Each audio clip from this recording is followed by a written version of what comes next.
Ya, puji nama Tuhan, Shalom. Ya, saya melihat Bapak Ibu antusias merayakan hari kenaikan Tuhan Yesus karena memang Yesus benar-benar naik. Yesus tidak tinggal di dunia. Yesus berkata, lebih baik, Yohanes 16 ayat itu dikatakan, aku mengatakan kebenaran. Lebih baik bagimu jika aku pergi. Apakah tidak lebih baik Tuhan itu ada di tempat ini ya? Yesus berkata ini kebenaran. Lebih baik bagimu, bukan bagi Yesus. Lebih baik bagimu jika aku pergi. Kalau saya renungkan sejenak, seharusnya lebih baik Yesus tinggal bersama kita dong. Iya kan? Kalau masa virus, langsung ketemu Yesus, sembuh. Tidak ada lagi virus yang menakutkan. Tapi kalau Yesus tinggal di dunia ini, saya percaya tidak ada yang ibadah di tempat ini. Karena tiap hari Yesus akan live streaming. Live di TikTok, live di YouTube, live di semuanya. Nah kalau sudah live, siapa yang mau mendengar saya khotbah? Tidak ada gereja-gereja. Dan semua media sosial yang live akan error. Kenapa error Bapak Ibu? Karena penontonnya pasti miliaran. Error semuanya.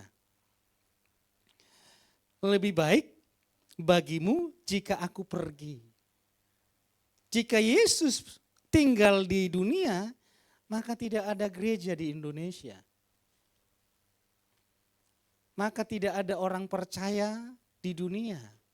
Semua akan berfokus, berpusat ke Israel. Karena juru selamatnya ada di sana.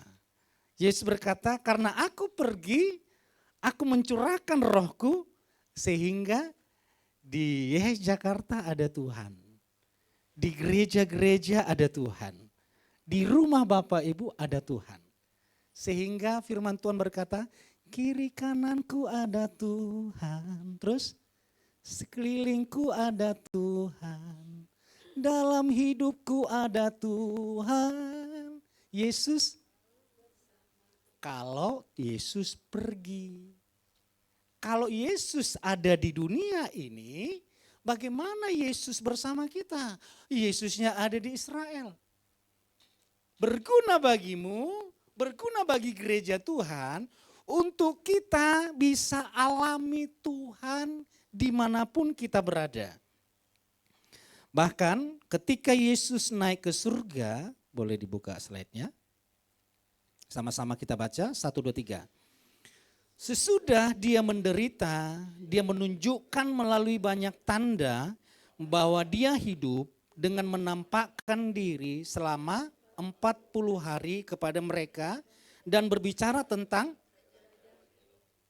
ketika Yesus bangkit dari kematian, Yesus tidak menyembuhkan orang yang sakit lagi. Yesus tidak membangkitkan orang yang mati lagi. Yesus tidak berkhotbah di bait suci, tidak berkhotbah di sinagoga-sinagoga lagi. Tapi menguatkan murid-murid yang percaya kepadanya tentang apa? Tentang kerajaan surga. Selama 40 hari Yesus khotbahin murid-muridnya tentang kerajaan surga. Setelah saya selidiki, mulai Yesus membicarakan tentang kerajaan surga sampai dia terangkat, ada sebanyak 110 kali kurang lebih kerajaan surga, kerajaan Elohim itu dibicarakan. Dan yang menjadi pusat pemberitaan Yesus adalah kerajaan Elohim. Wah, mulai terlihat ya apa tujuan Yesus datang ke dunia. Pusat pemberitaan Yesus adalah kerajaan Elohim. Selama 40 hari Yesus memberitakan tentang kerajaan surga. Tapi sayang banyak orang Kristen memakai ayat ini dengan berkata, orang mati tidak langsung meninggalkan dunia. Masih gentayangan selama 40 hari di bumi ini. Kalau orang mati masih berada di bumi ini selama 40 hari, mau ngapain? Mau nakut-nakutin? Mau menasehatin? Tiba-tiba Ibu Yanti dibanguni tengah malam. Ada damai di sana. Ada sukacita di sana. Jadi tidak ada lagi 40 hari Yesus ada di dunia karena masih ada tugasnya, yaitu meneguhkan mereka untuk berfokus kepada kerajaan Elohim.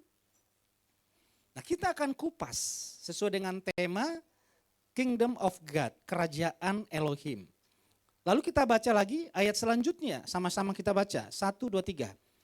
Sebab itu janganlah khawatir dengan berkata, apakah yang akan kami makan, apakah yang akan kami minum, atau apakah yang akan kami pakai.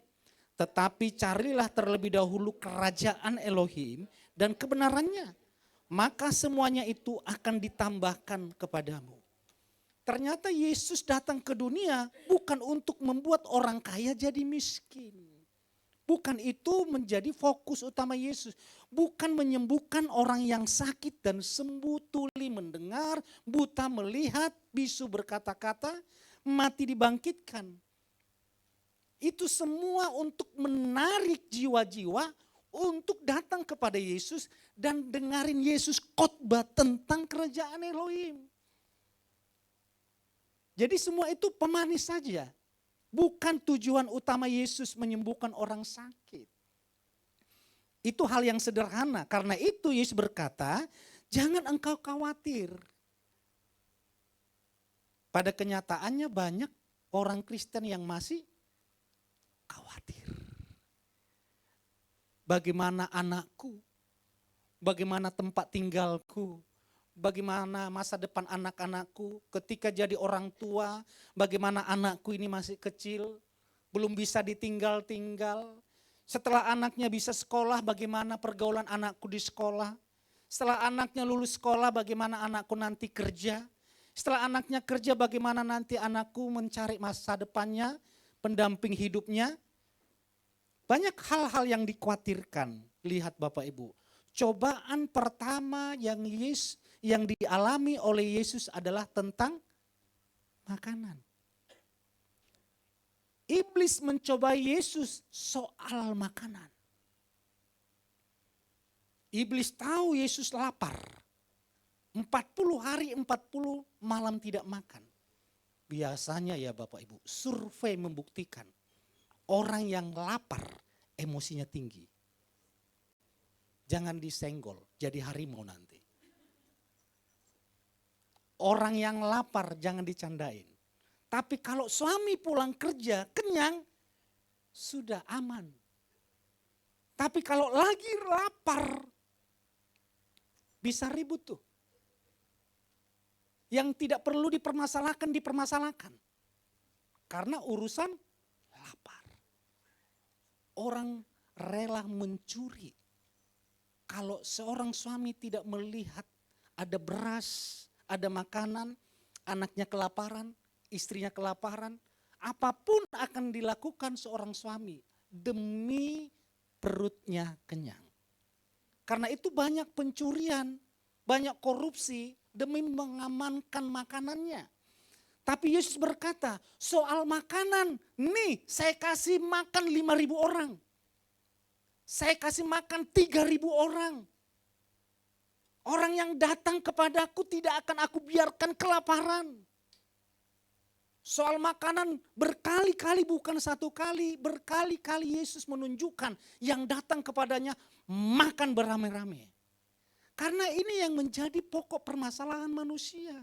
Soal perut. Setelah soal perut, soal apa lagi? Soal gaya hidup, pakaian. Kalau orang melihat seseorang itu dilihat dari berpakaiannya. Kalau dilihat pakaiannya rapi, Shalom Pak. Kalau dilihat pakaiannya compang-camping, padahal sudah datang ke gereja, pura-pura ngomong, Ibu Yanti tadi ngapain Bu? Padahal jemaat sudah datang. Karena pakaian compang, tapi itu enggak ada di Yes Jakarta. Orang Yes Jakarta baik-baik semua. Amin. Orang Yes Jakarta baik-baik semua. Lemah lembut dan rendah hati.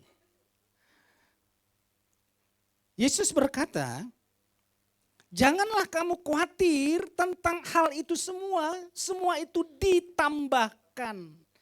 Ternyata soal pekerjaan, soal nafkah, soal makanan, soal gaya hidup, kekayaan, semuanya itu Yesus tambahkan bagi orang yang mengutamakan kerajaan Elohim.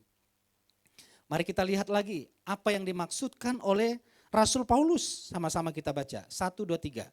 Karena kerajaan Elohim bukan tentang makanan dan minuman, tetapi tentang kebenaran dan damai sejahtera dan sukacita dalam Roh Kudus. Kerajaan Elohim bukan tentang makanan. Sebenarnya Rasul Paulus ini mengadopsi atau mengambil ayat yang disampaikan oleh Yesus soal makanan dan minuman. Ternyata kasus ini berlanjut di jemaat di Roma. Mereka berkelahi, ribut soal makanan. Puji Tuhan kita sering makan di sini nggak ada yang ribut ya Bapak Ibu ya. Sudah berapa tahun nggak ada yang ribut. Semuanya aman-aman. Walaupun ada yang kurang, beberapa minggu yang lalu ngomong nasinya masih di leher pester, sudah habis gitu. Tapi nggak ribut. Tapi di jemaat di Roma dikatakan di sana karena kerajaan Elohim bukan tentang makanan dan minuman. Ternyata ada perpecahan di sana hanya karena makanan. Gak tahu jemaatnya di situ mungkin sosok bungkus. Sobungkus kan? Babungkus. Karena banyak orang Manado, saya ikutin sedikit Manado. Kita akan kupas apa yang dimaksud oleh Rasul Paulus tentang kerajaan Elohim. Bukan soal makanan dan minuman, tetapi soal kebenaran. Soal kebenaran. Ini firman Tuhan. Jadi yang pertama kerajaan Elohim itu bukan soal makanan dan minuman.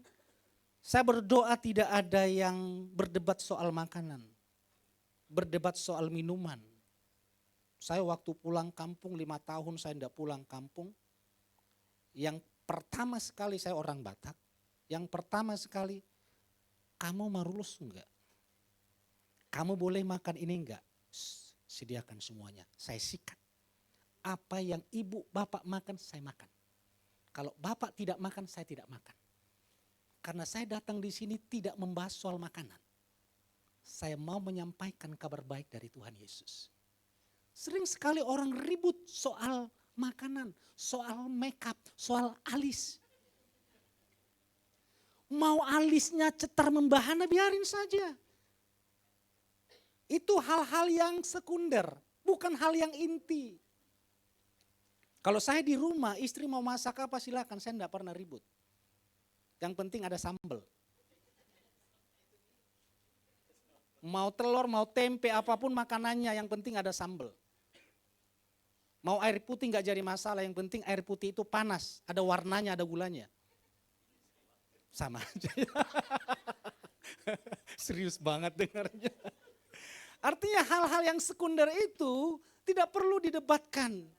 Saya kalau ke gereja seperti ini, tidak pernah saya berpakaian hasil dari pemikiran saya. Selalu istri yang menetapkan apa yang saya pakai. Papa mau pakai apa? Nah tadi pagi tuh, saya cari capek. Udah saya ambil ini. Gak usah itu, ini saja. Ngapain nanya?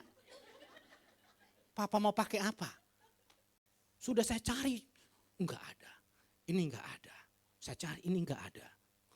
Ya sudah, ini udah bagus. Sudah saya ambil, ini bagus, cocok untuk saya. Enggak. Diambil lah ini. Ini yang cocok Pak. Kalau kamu yang milih gak usah nanya. Gak usah didebatkan hal-hal itu hal yang sekunder.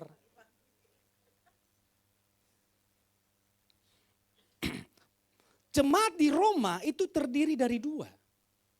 Orang Israel, non-Israel. Orang Israel itu berpegang teguh kepada makanan. Hari raya. Tidak boleh makan tidak boleh makan babi. Ada yang tidak makan babi di tempat ini? Kalau tidak ada, bukan berarti soal masalah haram dan tidak haram ya. Biarlah itu berbicara tentang kesehatan bagi kamu, silakan. Tapi soal saya, kalau istri masak 1,5 kilo babi, cukup kami berdua sama cantik habis 1 hari. Pagi, siang, malam kami bertengkar cari babi itu. Ma, tolong dong masakin babi. Nanti yang kakak bawa ke sekolah adalah babi. Gitu. Dia makan, saya sembunyikan, saya taruh di atas kulkas. Kalau tak biarin ini habis. Di mana makanannya babi? Namanya orang tua ya. Lihat anak, aduh ya sudahlah ini. Sisain ya, enggak mau ya sudah. Enggak ribut masalah perbabian itu. Itu hal-hal yang sederhana. Kerajaan surga yang pertama itu berbicara tentang kebenaran. Dalam bahasa Yunani dikaiosin. Artinya keadaan benar di hadapan Tuhan, di hadapan Elohim karena karya Yesus. Jadi kebenaran berbicara tentang status yang baru yang kita sudah dibenarkan. Kita dibenarkan bukan karena kita tidak makan A, tidak makan B, tidak melakukan A, tidak melakukan C. Tapi kerajaan surga berbicara tentang status kita yang sudah benar di hadapan Tuhan. Katakan amin. Saudara harus menyadari status kita itu benar. Kok saya benar? Bukan karena perbuatan kita. Tapi Yesus yang membenarkan. Ayo kita lanjutkan. Sama-sama kita baca firman Tuhan. 1, 2, 3. Kan ketika kita mati dalam kesalahan, Dia telah menghidupkan kita bersama Kristus. Karena anugerah kamu telah diselamatkan. Dia telah membangkitkan kita dan telah mendudukkan kita bersama Kristus Yesus di surga. Saya panggil lagi Salum ke depan. Kemarin saya WhatsApp Salum. Saya kalau WhatsApp jemaat itu selalu ucapkan Shalom. Ini namanya Shalom. Saya mulai dari mana ya? Ya sudahlah, Shalom gitu. Ya namanya kan Shalom. Oke, menurut ayat ini, bahkan ketika mati, siapa yang mau jadi Yesus? Siapa yang mau jadi Yesus? Kamu atau saya? Oh, saya. Dia merendah. Oke, ini jadi manusianya. Dikatakan ketika kita mati dalam kesalahan-kesalahan, Dia telah menghidupkan kita. Yesus ketika mati, maka manusia itu ikut mati. Kitanya dibawa mati. Lalu ketika Yesus bangkit, manusia itu kita orang percaya ikut dibangkitkan. Lalu dikatakan ketika Yesus duduk di sebelah kanan Bapa, maka manusia itu ikut didudukkan bersama-sama. Jadi artinya kebenaran itu berbicara tentang hidup kita di dalam Yesus. Yesus mati, kita ikut mati. Yesus bangkit, kita ikut bangkit. Yesus duduk di surga, dipermuliakan. Kita bersama Yesus bersama-sama dipermuliakan. Katakan amin. Terima kasih, Shalom. Tuhan berkati. Jadi apa yang dikatakan di sini? Mati bersama Yesus, bangkit bersama Yesus, duduk bersama Yesus. Jadi dibenarkan oleh anugerah lalu menghasilkan hidup benar. Jadi jangan berdebat. yang membawa perpecahan. Seolah-olah kalau kita lihat Bapak Ibu ya, para apologet sekarang, menyesat-nyesatkan. Si A menyesatkan si B, si C menyesatkan si A. Oneness menyesatkan Duitarian, Duitarian menyesatkan Oneness, Oneness menyesatkan Tritunggal, Tritunggal menyesatkan Oneness.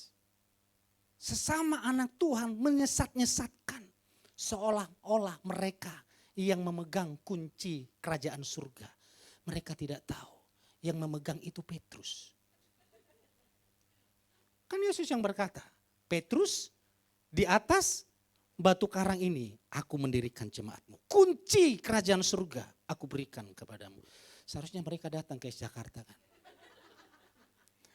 Gitu saja diperdebatkan. Bapak Ibu jangan ditangkap benar-benaran saya memegang kunci kerajaan surga. Saya hanya memegang kunci gereja Jakarta. Kerajaan surga kita yang pegang sama-sama. Kita yang pegang kunci. Karena kita adalah anak-anak dari kerajaan surga. Berikan tepuk tangan bagi Tuhan kita. Jadi hidup oleh anugerah lalu menghasilkan hidup benar. Saya beritahukan dari mimbar ini, yang masuk di surga itu bukan hanya golongan Oneness. Yang masuk di surga itu bukan hanya golongan Tritunggal. Yang masuk di surga itu orang yang percaya kepada Yesus Kristus Tuhan. Itu yang menjadi esensi. Jadi lihat. Kita dipanggil untuk hidup benar. Bukan untuk, ini sesuatu yang berbeda Bapak Ibu. Sesuatu yang baik bukanlah yang benar. Sesuatu yang benar pasti baik. Ada orang yang kami layani. Sudah melayani Tuhan. Suka sesama jenis. Perempuan dengan perempuan. Lesbi. Laki-laki dengan laki-laki, homo. Suka sesama jenis. Kalau ditanya kenapa? Saya nyaman dengan dia. Hidupku lebih baik. Hidupku lebih tenang. Saya bisa menikmati hidup dengan keadaan seperti ini. Sesama jenis. Orang yang hidup di dalam hubungan sesama jenis, kalau di kitab Wahyu dikatakan pemburit dan lain-lainnya, pezina tidak masuk di dalam kerajaan. Karena orang-orang yang hidup di dalam kerajaan surga akan membenci, menolak itu semua. Orang yang baik belum tentu benar. Ini lagi viral, cerdas cermat Bapak Ibu lihat, dengar ya. Ini berbicara tentang kebenaran dan kebaikan. Yang satu, itu anak Yehes di Pontianak, bukan ya? Tapi saya dari wajahnya mudah-mudahan anak Tuhan. Dia menyampaikan jawaban yang benar. Tapi dikasih nilai -5. Lalu yang satunya lagi jawabannya sama, copy paste. Tapi dikasih nilai 10. Lalu yang satu ini berdiri di dalam kebenaran. Kebenaran itu artinya yang sudah disepakati dari atas ke bawah jika A ya A. Contoh kebenaran adalah 1 tambah 1, 2. Itu sudah sepakat semuanya. Itu kebenaran di dunia ini. Jadi jika ada yang berkata 1 tambah 1, 3. Lalu kelompok mereka mengatakan itu benar. Karena cuma hanya kelompok mereka yang menyatakan benar, tapi secara umum seluruhnya itu salah. Maka bagi mereka itu baik. Yang kasih nilai 10 bagi kelompok yang menjawab yang kedua. Bagi kelompok yang kedua itu berkata, orang ini orang baik. Orang baik belum tentu hidup dalam kebenaran. Justru orang baik rawan sekali hidup di dalam kejahatan, hidup di dalam dosa, hidup di dalam perzinahan, hidup di dalam hal-hal yang buruk. Lihat, Tuhan berkata ketika Tuhan memberi menanam pohon pengetahuan yang baik dan yang jahat. Tuhan berkata, jangan engkau memakan ini. Jika engkau akan memakannya, engkau akan mati. Yang menjadi pertanyaannya, ketika manusia memakan pohon pengetahuan, buah pengetahuan yang baik dan yang jahat, apakah sebelum memakan itu manusia tidak memiliki pengetahuan yang baik? Sebelum memakan buah pohon pengetahuan yang baik dan yang jahat, apakah manusia tidak memiliki pengetahuan yang baik? Tidak. Manusia hanya mengetahui pengetahuan yang benar. Bukan yang baik. Yang baik itu di bawah. Yang benar itu di atas. Karena itu kita dipanggil untuk dibenarkan. Dan hasil pembenaran itu kita hidup dengan benar. Standar Tuhan hidup dengan benar. Saya takut Bapak Ibu. Waktu di TikTok ada yang chatting saya. Ini hamba Tuhan. Tapi dia ngomong ke saya. Pak Pendeta, saya hanya curhat. Tolong jangan dipublikasikan nama saya dan chattingan ini. Sebagai hamba Tuhan, saya menyetujui, ya bercerita. Dia bercerita, dia seorang pengkhotbah. Dan dia juga bukan gembala tapi dia berkhotbah juga. Sudah senior, mungkin usia 50-60 tahun lah. Saya selingkuh Pak Pendeta. Saya selingkuh dengan anak tamborin. Lalu saya tanya, terus apa yang Bapak rasakan sekarang? Nyaman. Wis. Maksud saya tertuduh gitu loh. Nyaman. Terus kok bisa nyaman? Iya Bapak Pendeta, saya bahagia, happy. Ke gereja melayani itu semakin bersemangat. Kira-kira menurut Pak Pendeta, apa yang harus saya lakukan? Apakah tindakanku ini salah? Nanya lagi. Tanya ke tukang parkir, tahu itu jawabannya. Lalu saya jawab, Pak, saya yakin Bapak tahu apa jawabannya. Yang menjadi pertanyaan saya, apakah Bapak tidak merasa bersalah? Apakah Bapak tidak melangkah untuk meninggalkan itu? Oleh karena itu, hidup benar itu adalah hidup yang sudah Tuhan benarkan, dan posisi kita bukan orang berdosa lagi, bukan orang bersalah lagi, bukan orang terkutuk lagi, tapi kita orang yang dibenarkan oleh karya Yesus. Tetapi setelah hidup benar, kita melangkah benar. Lihat Rahab, wanita pelacur kelas kakap. Ingat Yeriko, ingat Rahab. Ingat Yeriko, ingat pelacur. Tapi setelah dia sungguh-sungguh percaya kepada Yahweh yang disembah oleh orang Israel, kita tidak pernah mendengar cerita Rahab itu kembali melacur. Kita tidak pernah lagi mendengar cerita Rahab itu pergi ke dukun, ke penyembahan berhala. Padahal Rahab itu penyembah berhala. Banyak jimat-jimatnya, banyak jampi-jampinya. Tapi firman Tuhan berkata dia tidak pernah lagi ke dukun. Tidak seperti Saul dia pergi ke dukun. Tidak seperti istrinya Yakub namanya. Habis Lea siapa? Rahel. Bu Yanti Yakubnya yang sana yang diingat. Rahel. Rahel punya dewa, punya patung dari papanya, dipegang. Karena itu Tuhan tidak manggil Rahel itu menjadi garis keturunan Yesus. Pada masa matinya Rahel, dia ditinggalkan, dikubur sendirian. Tapi Lea, wanita yang menderita, dia tetap pegang firman Tuhan. Dia tidak pernah pergi ke paranormal bertanya. Sehingga apa? Tuhan membangun dari wanita yang sengsara ini garis keturunan, lahirlah Daud lahirlah Yesus. Begitu juga dengan Rahab, wanita pelacur ini. Tetapi dia setelah dibenarkan, dia melangkah hidup di dalam benar. Dia menjadi nenek moyang garis keturunan untuk Yesus lahir ke dunia. Bapak Ibu, hidupmu sudah dibenarkan. Katakan dalam hatimu, di dalam Yesus saya dibenarkan. Oleh karena itu, mulailah melangkah di dalam kebenaran. Jangan main-main. Kau dipanggil untuk hidup di dalam kekudusan.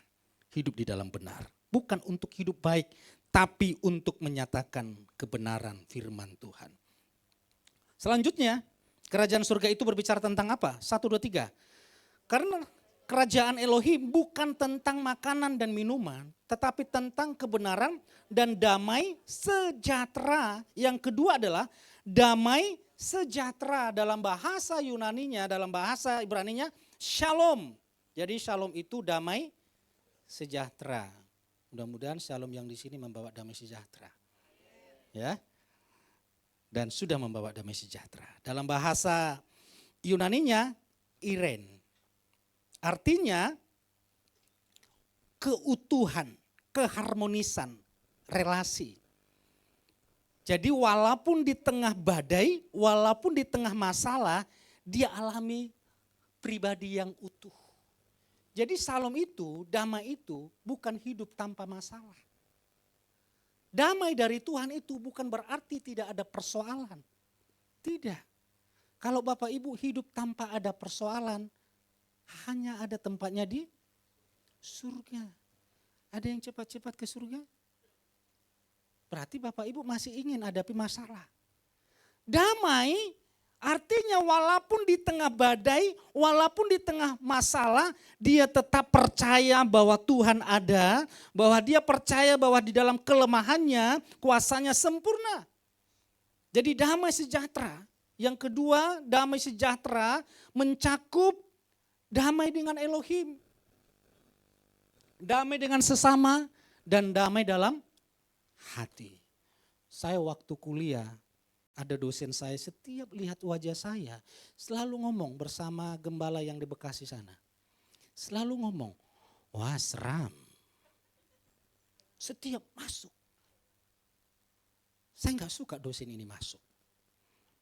Sudah dipanggil Tuhan di pulang ke rumah Bapak, bukan karena dia ngomong wah seram. Tapi setiap dia ngajar, di mana wah seram? Gitu.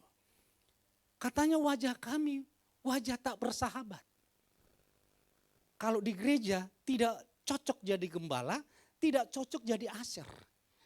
Kalau aser itu kan ramah. Shalom, coba kalau aser. Shalom. Orang sudah datang masuk gereja capek-capek naik motor kan. Masalah lagi di rumah, ada utang di mana. Sampai di gereja. Shalom. Tuhan Yesus. Karena itu kami di sekolah STT diajarkan etika menyambut jemaat. Mulai dari situ tiap hari saya berkaca. Benaran Bapak Ibu. Saya berkaca jangan sampai wajah saya ini menakut-nakuti jemaat. Kalau jemaat itu takut dan bertobat enggak apa-apa. Masalahnya kalau jemaat takut lihat wajah saya enggak ke gereja lagi bahaya. Capek nanti Pak Ringo konseling lagi. Pak Ringo ini suka men-follow up, mengkonseling. Kalau jemaat bermasalah sama gembalanya karena wajahnya seram. Artinya damai sejahtera, kerajaan surga itu berbicara tentang damai sejahtera. Kita itu harus membawa damai. Di rumah membawa damai, di gereja membawa damai. Bukan di rumah membawa masalah. Kalau kumpul keluarga, aduh kalau datang si A, si B, pasti ribut. Ngomongannya itu loh tajam sekali. Kok orang ini hidupnya bawa ribut ya? Apa ini diciptakan dari tanah sengketa atau apa? Ketemu sama istri bawaannya ribut. Datang ke gereja bawa ribut. Itu yang terjadi kasusnya di jemaat Roma. Orang-orang Israel yang bertobat bergabung dengan orang-orang Yunani, dengan orang-orang non-Yahudi, ribut, bawaannya ribut. Ngomong, ibu tadi makan apa? Haram bu, jangan makan di sini. Jadi nggak damai ibu. Padahal lapar 3 hari 3 malam nggak makan. Baru mau makan sudah diomongin. Jadi orang-orang Yahudi selalu bawa ribut di jemaat Roma. Mereka berdebat. Karena itu Paulus menulis, kerajaan surga bukan soal makanan. Kerajaan surga yang kedua adalah status kita yang sudah benar. Jadi jangan menganggap orang Yahudi itu statusnya lebih benar daripada non-Yahudi. Tapi di mata Tuhan mau Yahudi, non-Yahudi kita sama-sama di mata Tuhan. Mau hamba, mau orang merdeka, mau pejabat, mau presiden, mau rakyat jelata. Di mata Tuhan kita sama statusnya orang-orang yang sudah dibenarkan. Jadi bukan karena saya gembala lalu Bapak Ibu jemaat. Lalu di mata Tuhan ini jemaat biasa, ini gembala, tidak. Di mata Tuhan kita sama-sama orang yang ditebus, orang yang diperkenan, dan orang yang dibenarkan. Itu. Jadi tidak ada kesombongan rohani. Itu yang pertama. Yang kedua, jadilah membawa damai sejahtera. Amin. Kalau kumpul keluarga itu loh, utamakan Bapak Ibu membawa damai. Apalagi kalau kumpul keluarga acara tahun baruan kan. Biasanya itu menyampaikan unek-unek dari lahir. Saya kalau kumpul keluarga, karena sudah tahu hamba Tuhan. Kalau sudah mulai panas pembicaraan, saya selalu ngomong.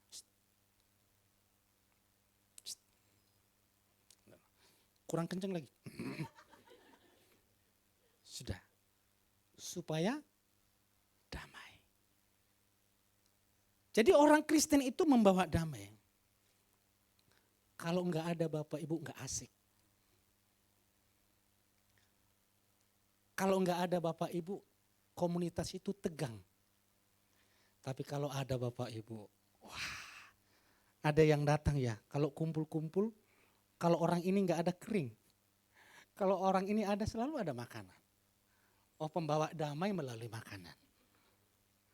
Ada orang yang membawa damai lewat cerita-cerita humornya. Kalau ada orang ini suka. Selalu ada ceritanya, selalu ada sukacita, selalu ada hal-hal yang baru. Jadi damai sejahtera tidak berbicara hidup tanpa badai. Damai sejahtera tetap percaya walaupun di tengah badai. Katakan amin. Jadilah pembawa damai. Yesus berkata, berbahagialah orang yang membawa damai. Paulus berkata, sebab itu marilah kita mengejar apa yang mendatangkan damai sejahtera. Mulai dari situ wajah saya mulai bersahabat saudara. Itulah yang membuat sekarang istri saya jatuh cinta. Kalau tidak, seram, lari. Mungkin tidak akan kembali lagi ke HYS. Tapi wajahnya sudah membawa damai. Coba Bapak Ibu kasih lihat kiri kanan dengan wajah damai. Kasih. Nah, yang satu masih wajah menakutkan. Pura-pura dibuat wajah seram. Yang terakhir. Mari kita baca 1, 2, 3. Karena kerajaan Elohim bukanlah tentang makanan dan minuman, tetapi tentang kebenaran dan damai sejahtera dan sukacita dalam Roh Kudus. Yang pertama, kerajaan surga itu berbicara tentang kebenaran, yang kedua tentang damai sejahtera, yang ketiga tentang sukacita dalam roh. Jadi sukacita dalam roh, dalam bahasa Yunaninya kara. Artinya sukacita mendalam, kegembiraan rohani, kepuasan batin karena Elohim, kepuasan rohani.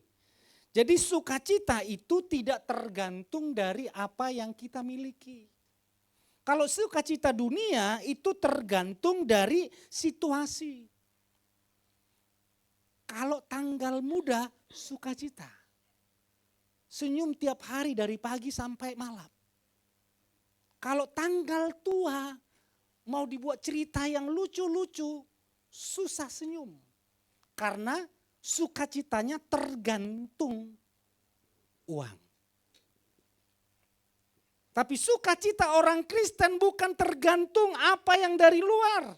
Ketika Paulus di penjara, dia tetap bisa bersukacita. Ketika kita alami badai, kita bersukacita. Karena ada Yesus yang bersama-sama kita yang akan menyelesaikan badai kita. Jangan cari sukacita di luar. Ada rekan-rekan pelayanan WH saya waktu itu. Pertama sekali saya ke Jakarta. Pastor? Bukan pastor. Bro, lagi ngapain? Santai, saya bilang. Yuk, kami ke tempatmu atau bro yang ke tempat kami? Mau ngapain? Kita bawa anggur perjamuan. Kan perjamuan kudus di gereja. Beda bro, beda. Kita satu botol.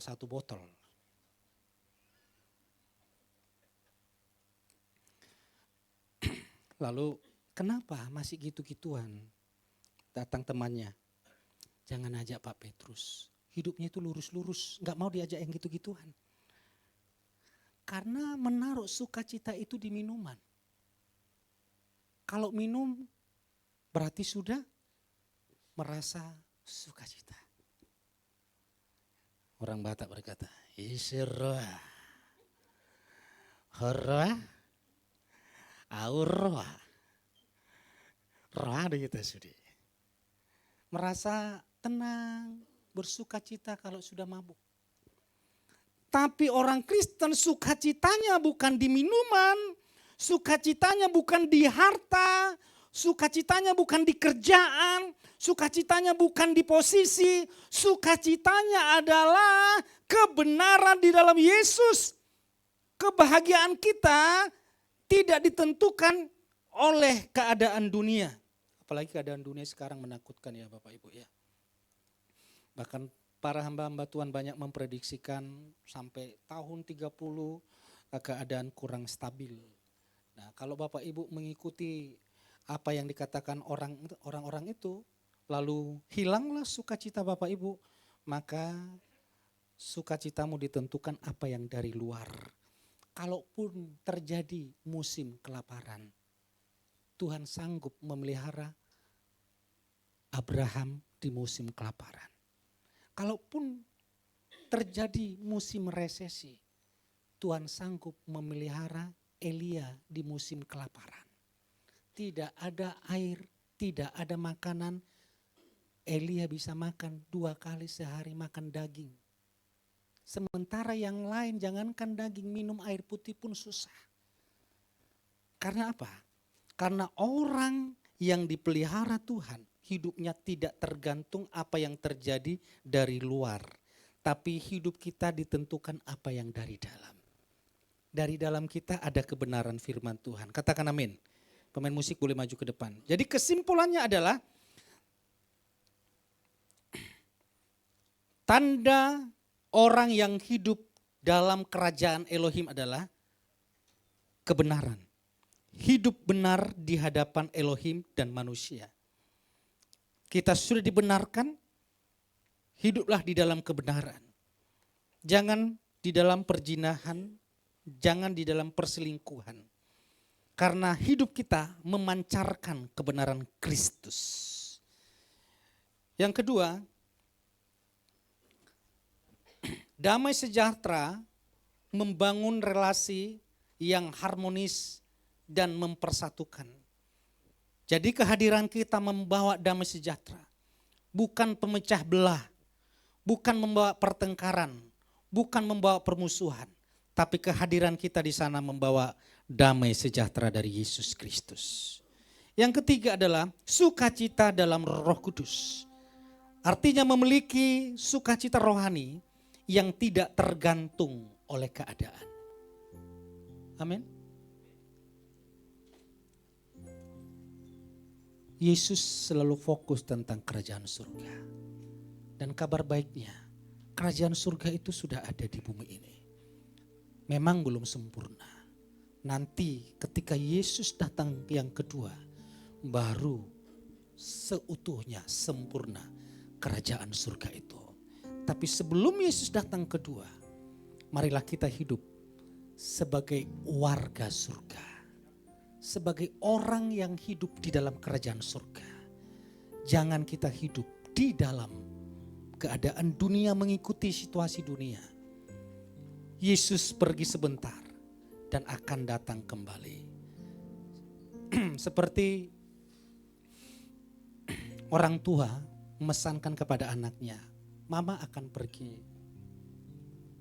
akan segera kembali, nanti bawa oleh-oleh. Tapi tolong bersihkan kamar, bersihkan rumah, sapu rumah, buat rapi semua ya. Tapi ketika orang tuanya pergi, justru anak-anak langsung bersuka cita. Karena orang tuanya pergi, nonton seharian, main seharian, tidak ingat pesan orang tuanya. Bahkan rumah semakin berantakan, tiba-tiba orang tuanya datang lebih cepat dari yang diprediksikan si anak. Kelabakan. Sehingga orang tuanya marah. Kenapa? Kita tidak tahu kapan Tuhan datang. Tuhan sudah berpesan, aku akan datang segera. Peganglah apa yang ada padamu. Yesus naik ke surga untuk menyediakan tempat tinggal bagimu. Mari jemaat Tuhan bangkit berdiri. Engkau hidup sebagai orang benar, bukan orang berdosa. Kaulah segalanya. Terima kasih Yesus. Di dalam hidupku,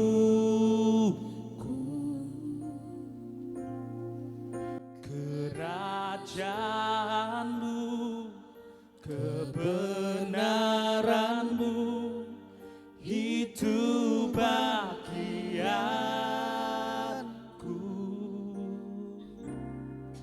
Kaulah yang ku pandang selama hidupku, mengasihimu, memuliakanmu, Bapa dan Rajaku.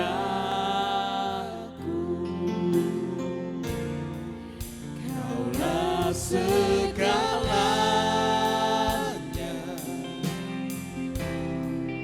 di dalam hidupku,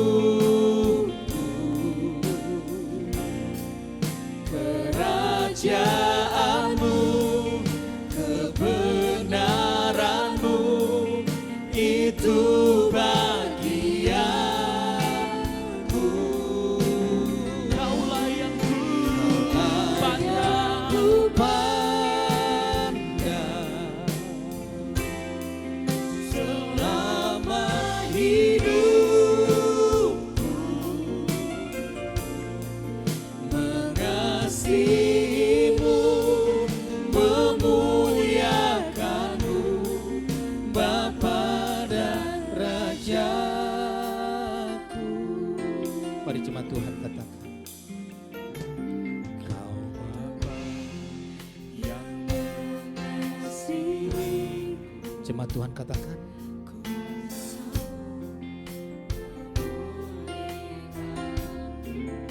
Amin.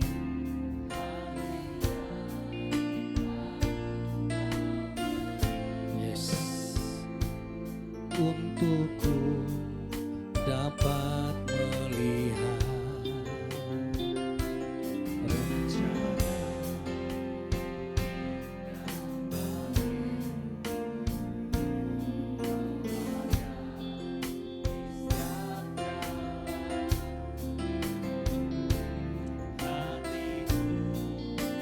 haus dan lapar akan Engkau.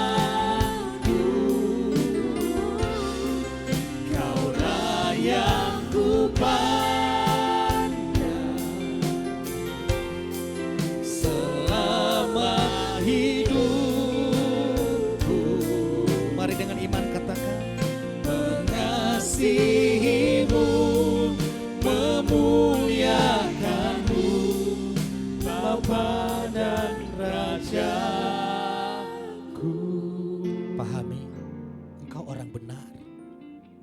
Engkau bukan orang berdosa. Engkau bukan orang terkutuk. Engkau orang benar. Mari hiduplah di dalam kebenaran itu. Biarlah kebenaran itu dilihat oleh sesamamu. Kita bukan mengejar kebenaran, tapi kita telah tinggal di dalam kebenaran. Dan Yesus berkata, engkaulah kebenaran itu. Biar lewat hidupmu orang melihat Yesus mati, Yesus bangkit, Yesus hidup, Yesus naik. Lihat hidupmu sebagai orang benar. Mulai melangkah sebagai orang benar. Bukan melangkah sebagai orang berdosa. Bukan melangkah sebagai orang terkutuk. Tapi melangkah sebagai orang benarnya Tuhan. Engkau orang benar. Karena Tuhan yang membenarkanmu. Karena Tuhan yang memilihmu. Kita dibenarkan bukan karena upaya agama. Tapi karena karya Yesus sepenuhnya. Dan posisi kita seperti posisi Yesus. Kita didudukkan bersama Yesus.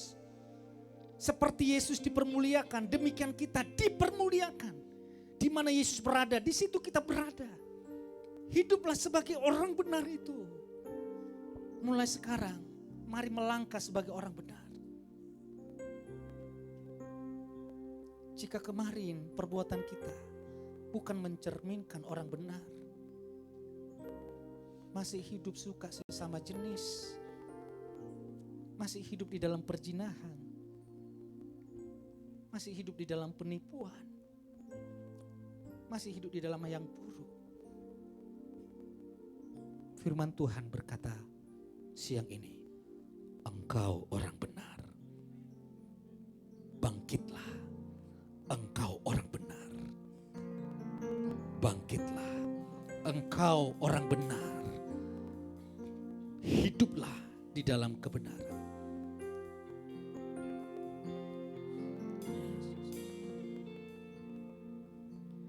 Yesus hanya kau yang ku andalkan, melebihi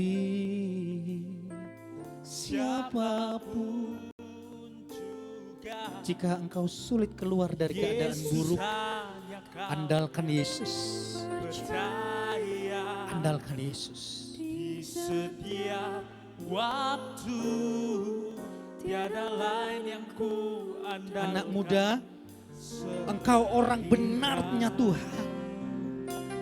Yesus, anak-anak muda, engkau orang-orang benarnya Tuhan.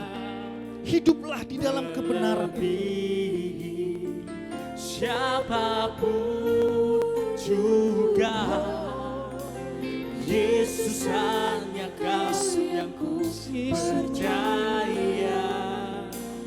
Di setiap waktu tiada lain yang ku andalkan. Mari jemaat Tuhan sendiri katakan Yesus. Yesus.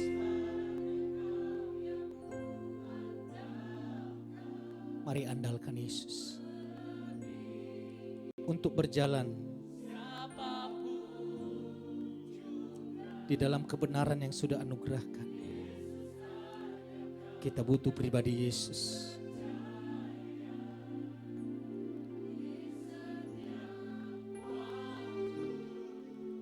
Tiada lain yang kuandalkan. Sekali lagi dengan iman katakan sambil angkat kedua tanganmu. Yesus hanya kau andalkan, melebihi siapapun juga. Yesus hanya kau yang percaya. Di setiap waktu tiada lain yang kuandalkan selain Kau, Yesus. Hikmat-Mu lebih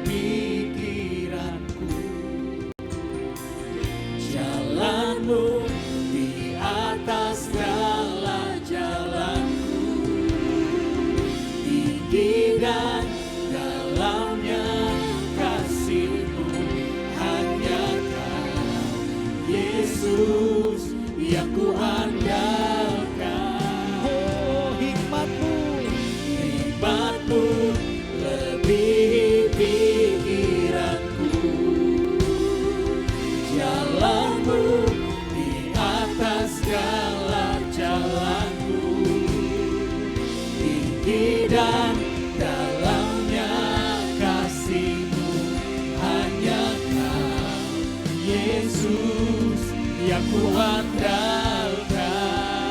Hanya Kau, Yesus yang ku percaya.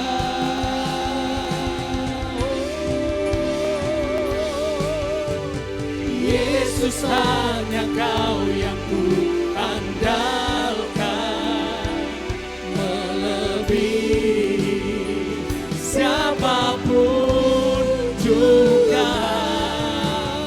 Yesus hanya Kau yang ku percaya. Di setiap waktu tiada lain yang ku andalkan selain Kau. Tiada lain yang ku andalkan selain Kau.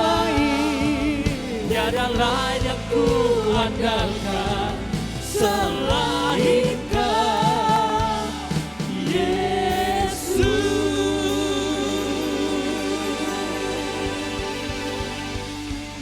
terima kasih Yesus. Tiba waktunya kami membawa persembahan syukur kami. Engkau mati bagi kami, Engkau bangkit bagi kami. Bahkan hari ini kami merayakan Engkau naik ke surga buat kami. Untuk Tuhan menyediakan tempat tinggal bagi kami. Supaya di mana Engkau berada, disitulah kami berada. Oleh karena itu Tuhan, kami membawa korban syukur kami. Kami siap memberi di dalam nama Tuhan Yesus Kristus. Haleluya. Amin. Bapak Ibu boleh maju ke depan untuk memberikan persembahan sambil kita dengarkan kesaksian dari anak-anak kita.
Shalom semuanya. Hari ini kami akan menyanyikan Goodness of God.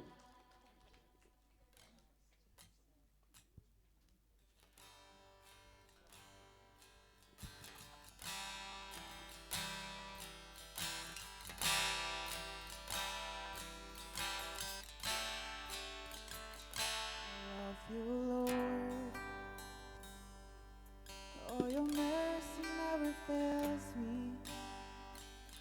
All my days I've been held in your hand. From the moment that I wake up until I lay my head, oh, I will sing of the goodness of God.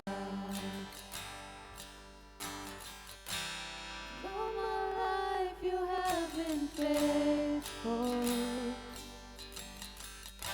and all my life you have been so, so good. With every breath that I am able, oh, I will sing of the goodness of God.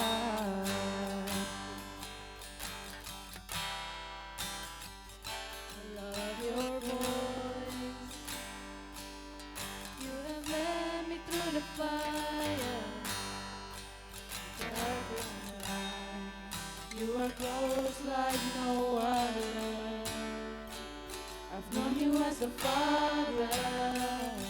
I've known you as a friend. I have lived in the goodness of God. And all my life you have been faithful. And all my life you have been so, so good. With every breath that I am able, oh, I will sing of the goodness of God. Your goodness is running after, it's running after me. Your goodness is running after, it's running after me. With my life laid down, I surrender now. I give you everything. Your goodness is running after, it's running after me. Your goodness is running after, it's running after me. Your goodness is running after, it's running after me. With my life laid down, I surrender now. I give you everything. Your goodness is running after, it's running after me. And all my life you have been faithful. And all my life you have been so, so good. With every breath that I am able, oh, I will sing of the goodness of God. Oh, I will sing of the goodness of God. I will sing of the goodness of God.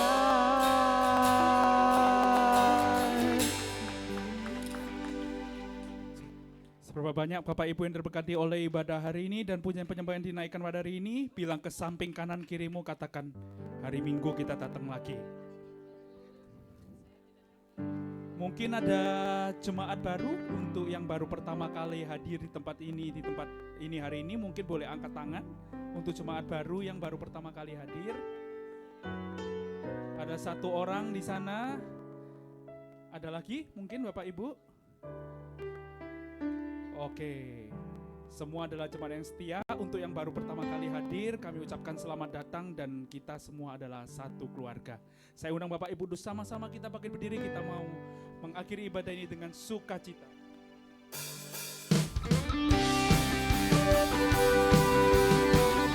Sebab Yesus ajaib buat setiap kehidupan kita, amin. Sama-sama katakan, Engkau mati bagi dunia, Engkau bangkit kalahkan maut, Engkau naik ke surga, Kau bertata di surga. Yesus, Yesus ajaib, Yesus, Yesus ajaib, tak terbatas kuasa-Mu, Kau di atas segalanya. Yesus, Yesus ajaib, Yesus, Yesus ajaib, kuasa maut kalahkan, Kau di atas segalanya.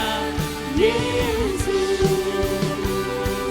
yes Tuhan, Kau adalah Tuhan yang ajaib.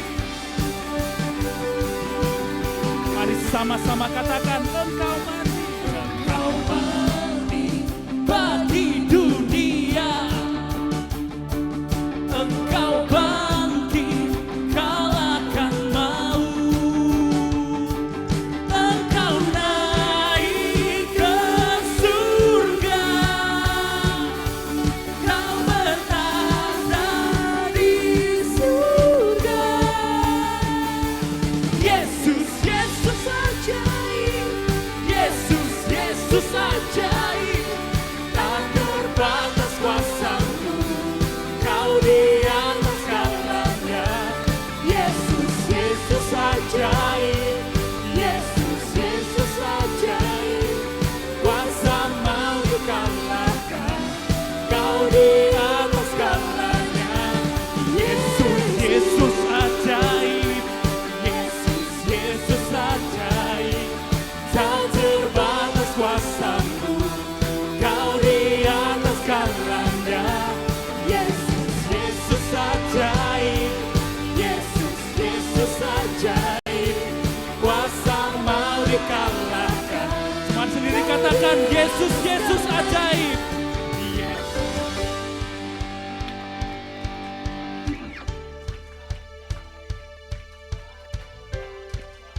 Yesus, Yesus ajaib. Ajaib, kuasa mau dikalahkan. Kau di atas segalanya. Yesus, Yesus, Yesus ajaib. Yesus, Yesus ajaib. Tak terbatas kuasamu. Kau di atas segalanya. Yesus, Yesus ajaib. Yesus, Yesus ajaib. Kuasa mau dikalahkan. Kau di atas segalanya. Yesus.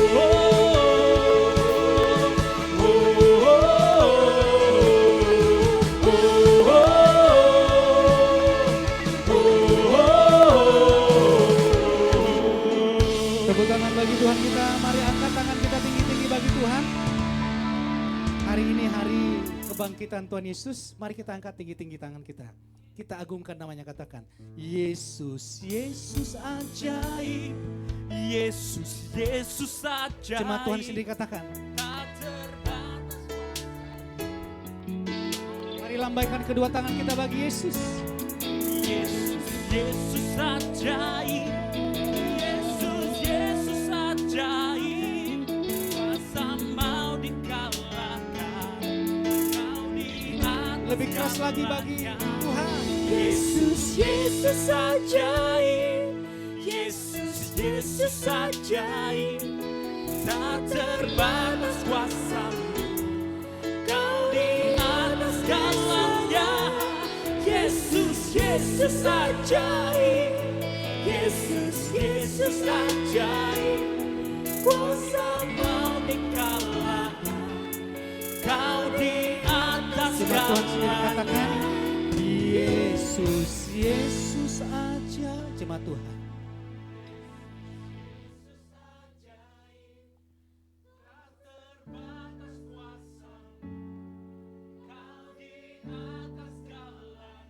Dari mulut kami berkata,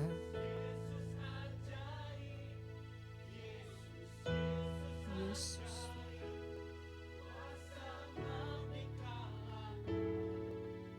Sekali lagi sama-sama dengan iman katakan, Yesus, Yesus ajaib. Yesus, Yesus ajaib. Tak terbatas kuasamu. Kau di atas segalanya. Lebih keras lagi katakan, Yesus, Yesus ajaib. Yesus, Yesus ajaib. Kuasa mau dikalahkan. Kau di atas segalanya. Yesus. serahkan haleluya. Haleluya. Haleluya. Mari kita angkat tangan kita tengadahkan wajah kita kepada Tuhan. Pulanglah jemaat Tuhan dengan membawa dan menikmati segala berkat dari Bapa Yahweh, kasih karunia dari Yeshua HaMashiach, dan persekutuan yang manis dari Roh Kudus yang memberkati kita sekarang sampai selama-lamanya. Diberkatilah pernikahanmu, diberkatilah anak-anakmu, keluargamu, diberkatilah pekerjaanmu, diberkatilah usahamu, diberkatilah pelayananmu, diberkatilah studimu, diberkatilah seluruh kehidupanmu dan dibuatnya berhasil. Terimalah berkat di dalam nama Bapa, Putra, dan Roh Kudus, yaitu berkat di dalam nama Yeshua HaMashiach yang percaya sudah diberkati dengan iman. Sama-sama kita katakan, amin. Tuhan Yesus memberkati baik yang ada di live